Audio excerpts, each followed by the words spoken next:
खबर शामिल करेंगे गिलगित से। वज़ीर आला गिलगित बल्तिस्तान खालिद खुर्शीद ने गिलगित में साफ पीने के पानी की फराहमी यकीनी बनाने और पानी की किल्लत दूर करने के हवाले से आला सतही इजलास के मौके पर गुफ्तगू करते हुए कहा कि आवाम को पीने के लिए साफ पानी की फराहमी हुकूमत की अव्वलीन तरजीह है।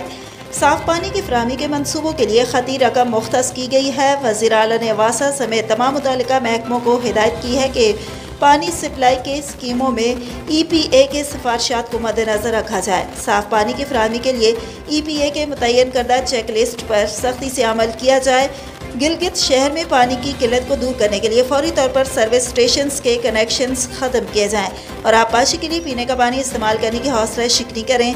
वज़ीर आला ने सेक्रेटरी तामीरात को हिदायत की है कि वासा के गैर हाजिर और फ़राइज़ में कोताही बरतने वाले मुलाज़मीन के खिलाफ सख्त कार्रवाई की जाए। मज़ीद खबरों और अपडेट्स के लिए देखते रहिए टुडे न्यूज़ HD।